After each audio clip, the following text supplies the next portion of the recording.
여러분 안녕하십니까? 이번 시간은 열역학 두 번째 시간입니다.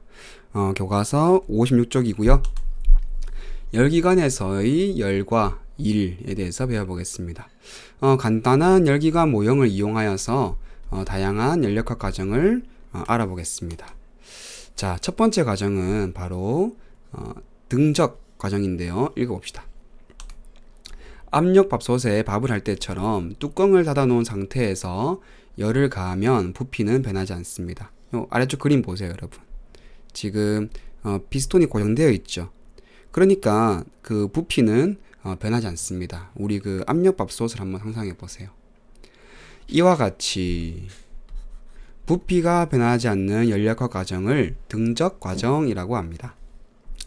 그림과 같이 피스톤을 원통에 고정하여서 움직이지 않도록 하면 부피는 변하지 않죠.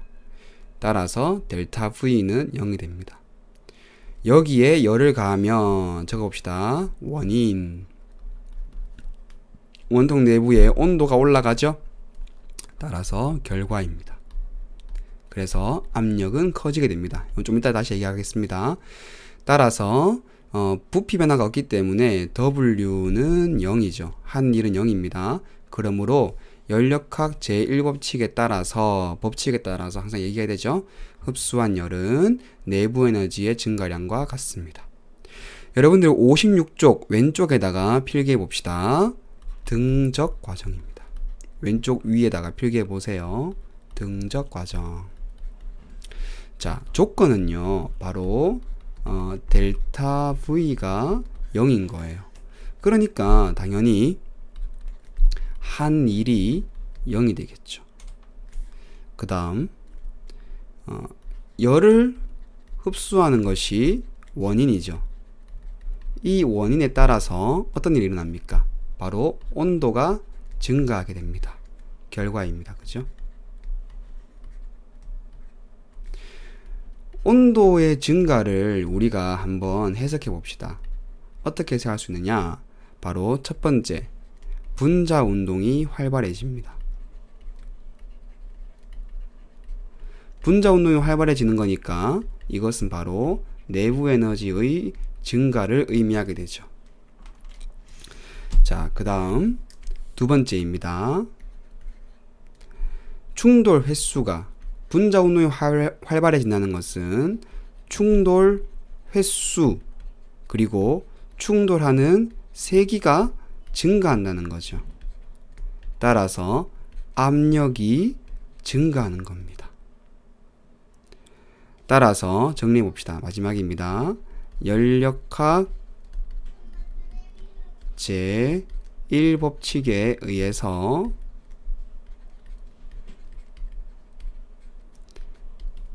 가해준 열은 모조리 내부 에너지의 증가에 쓰이게 됩니다. 왜냐하면 한 일이 0이기 때문이다. 이렇게 정리가 되겠죠.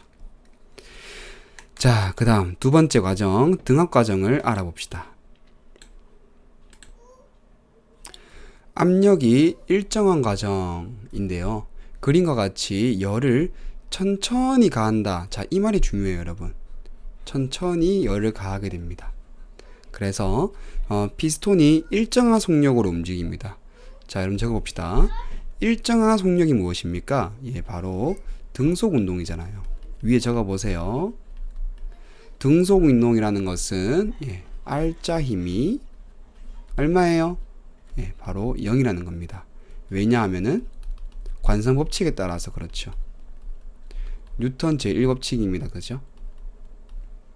따라서 R자 힘이 0이라는 얘기는 외부에서 누르는 압력과 내부에서 팽창하고자 하는 압력, 받치는 압력이 같다는 얘기입니다. 그래서 외부 압력과 내부 압력이 같다는 건데 외부 압력의 변화가 없기 때문에 내부 압력의 변화도 없습니다. 즉 압력이 일정한 등압 과정입니다. 이와 같이 일정한 속력이니까 압력은 변하지 않고요. 이와 같이 압력이 일정한 열역학 과정을 우리는 등압 과정이라고 한단 말입니다. 자, 그러면 등압 과정에서의 열과 일에 대해서 알아봅시다.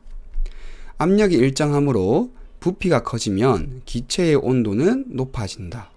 자, 요건 조금 이따가 자세하게 얘기해 봐요. 기체의 부피가 커지므로 기체가 피스톤에 일을 하게 되고요. 온도가 높아지게 됩니다. 높아짐으로 내부 에너지도 커지게 된다. 자, 여러분들 하나하나 차근차근 이해를 해볼 텐데 봅시다. 열을 가했잖아요. 그러면 열을 가하게 되면 우리는 기체의 온도 증가를 예상할 수 있습니다. 따라서 첫 번째, 온도가 증가했기 때문에 어디 있죠? 1번, 온도가 높아졌기 때문에 내부 에너지는 커지게 됩니다. 그 다음에 등압 과정에서는 부피가 증가하니까 두 번째, 기체가 피스톤에 일을 하게 됩니다. 따라서 기체가 흡수한 열은 내부 에너지 변화량 델타 U와 기체가 외부에 한 일 W의 합과 같습니다. 그래서 연력학 제1법칙에 따라서 이렇게 쓸 수가 있습니다. 56쪽에 왼쪽 보세요, 여러분. 샤를 법칙에 대한 이야기가 나오는데요. 이거 중학교 1학년 때 여러분들 배웠었어요. 자, 한 번 더 복습해 봅시다.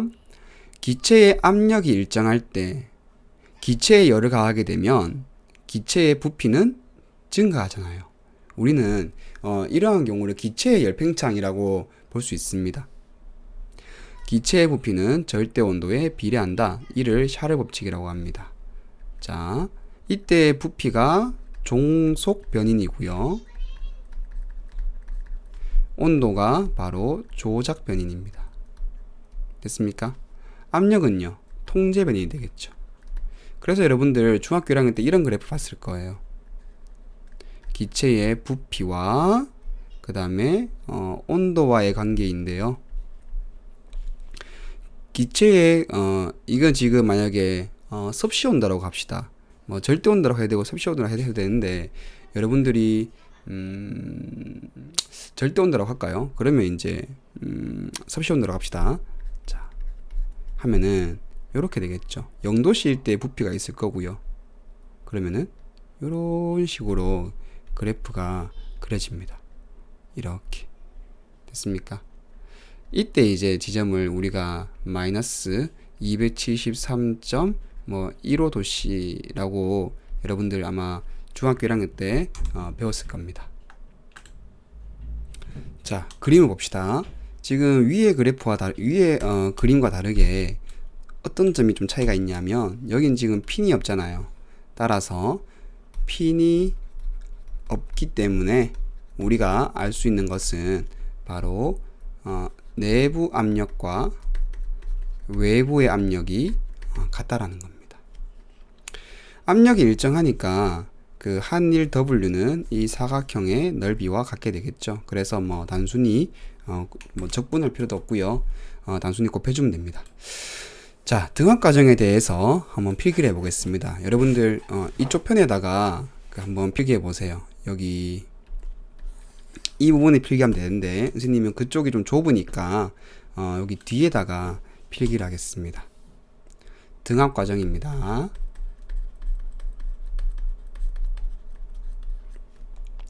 조건은 압력이 일정하다는 거잖아요. 델타 P가 0이다. 그래서 이 말은 뭐냐면은 열을 서서히 가했다라는 것을 의미합니다. 적어봅시다. 열을 서서히 가했다. 그래서 여러분들 그 문제 풀 때 열을 서서히 가했다라는 것을 보게 되면 이것은 뭐 등압 과정이구나 라고 보고 풀면 되겠습니다. 델타 T가 다시 열을 흡수하게 되겠죠. 이것이 원인입니다. 그러면 어떤 결과가 있겠어요? 바로 온도가 증가하게 됩니다. 이게 결과입니다. 이때도 마찬가지입니다. 온도 증가를 해석을 해볼 텐데 첫 번째, 분자 운동이 활발해졌죠. 이 말은 내부 에너지가 증가했다는 것을 의미합니다. 다음 두 번째입니다. 분자 운동이 활발해지니까 충돌 횟수나 세기가 증가하는 것 같아요. 그죠? 그래서 압력이 증가하는 것 같은데 곧장 부피가 증가하게 되죠. 이 말은 부피가 증가한다는 말은 뭐냐면요. 바로 같은 말로 일을 했다는 걸 의미합니다. 따라서 여러분들 분자가 벽에 충돌을 했는데 벽이 밀려났어요. 여러분들 벽에 충돌을 했는데 벽이 밀려나갔습니다. 그러면 벽에 충돌한 그 분자는 되돌아올 때 원래의 속도를 가지고 되돌아오겠습니까? 아니면 원래의 속도보다 감소하겠습니까? 여기 벽이 있어요. 여기 벽이 있는데 분자가 이렇게 가서 벽에 충돌하고 되돌아가는 거예요. 그런데 충돌할 때 벽이 밀려나면서 분자는 되돌아가는 겁니다. 이럴 때 분자의 운동은 감소하게 되겠습니다.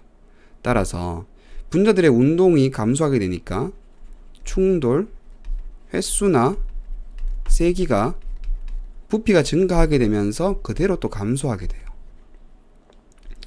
자, 보세요, 여러분. 증가한 만큼 감소하기 때문에 결론적으로는 부피의 변화가 없게 되는 거예요. 됐습니까?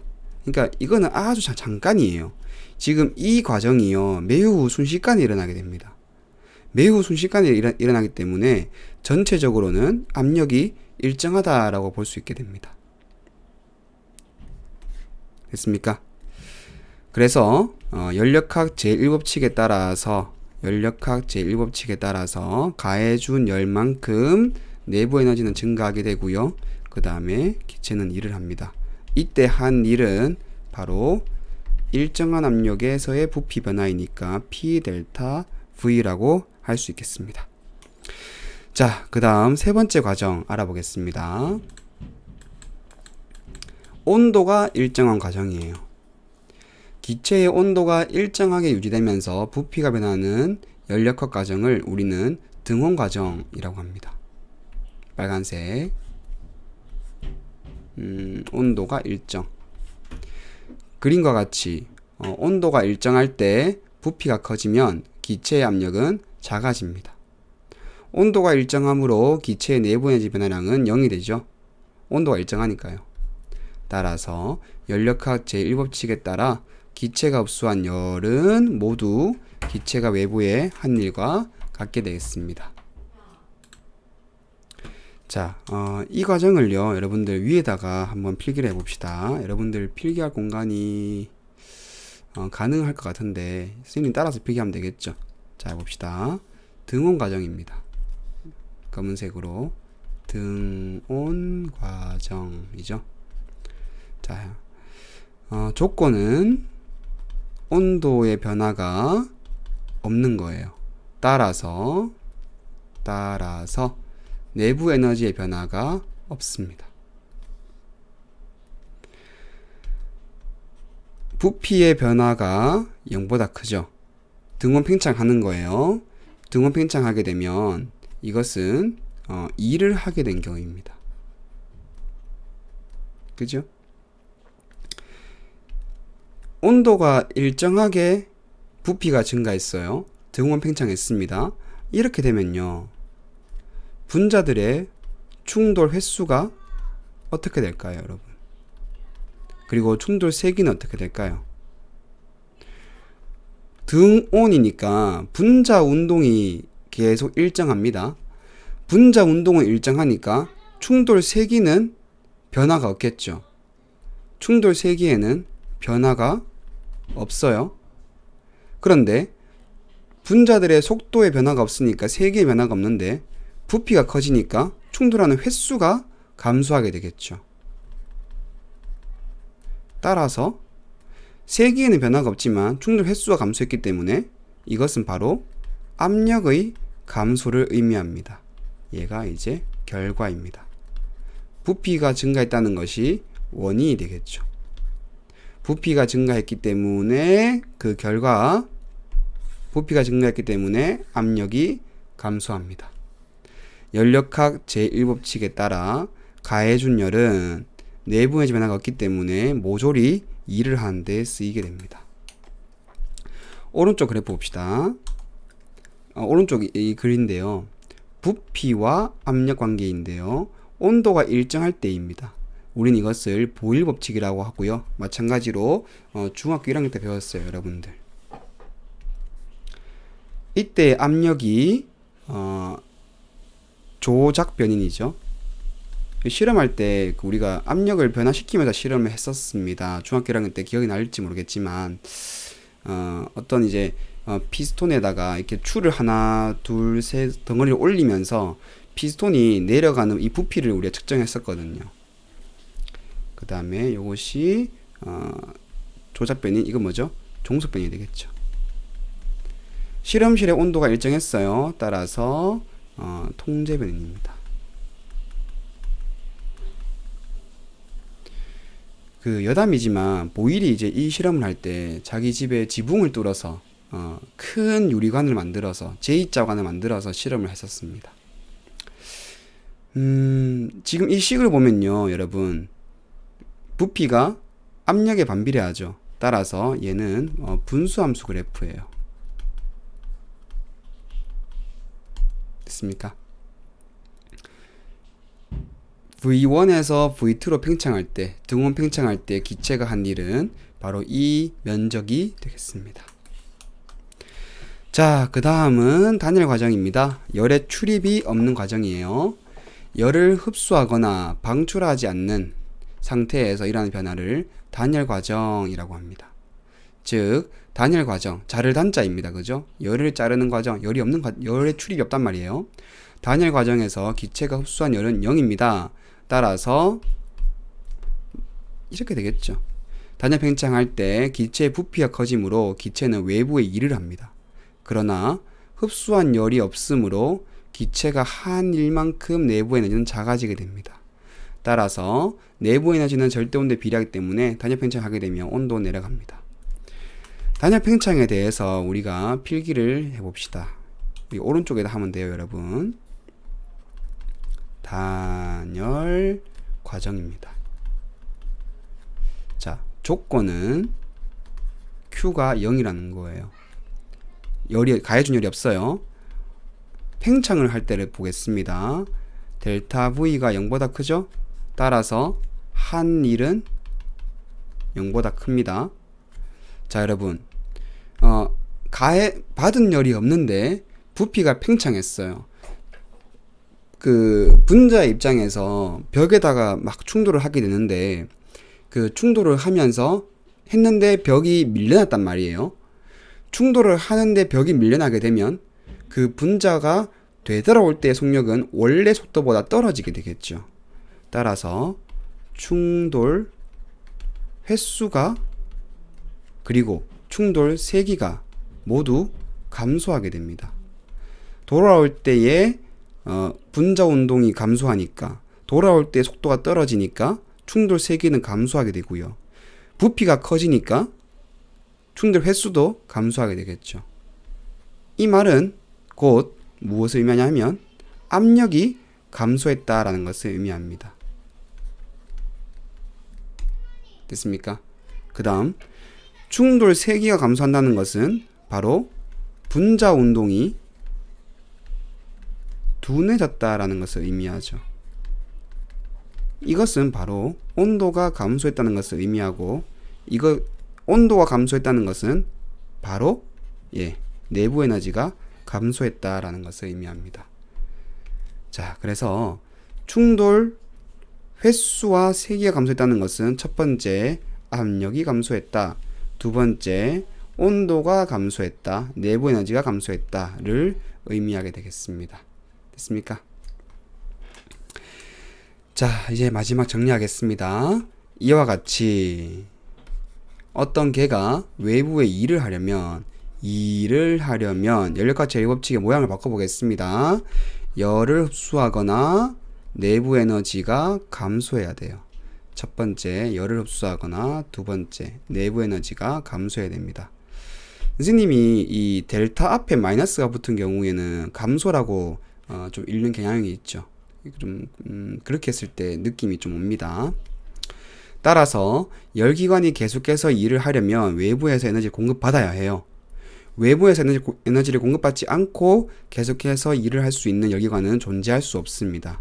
우리 다음 시간에 배울 연력학 제2법칙을 이제 이야기를 해보겠다라는 게 되겠어요. 지금 뭐 이거는 이제 그 단열 팽창했을 때 온도가 공기가 그 공기 온도가 이슬점에 도달하게 되면 뭐 응결하여서 구름이 생긴다라는 거 여러분들 아마 그 중학생 때 배웠을 겁니다. 아래쪽은 보면 그 이런 이제 그 무동력, 그러니까 동력이 없는 에너지를 공급받지 않고도 계속 일을 할 수 있는 연구기관이 뭐 없다라는 걸 이제 이야기를 하는 건데요. 그 여러분들 그 어떤 만화가 있냐면은 그 검색을 한번 해보세요. 주호진 작가의 무한동력이라는 만화에 한번 7화를 한번 보기 바랍니다.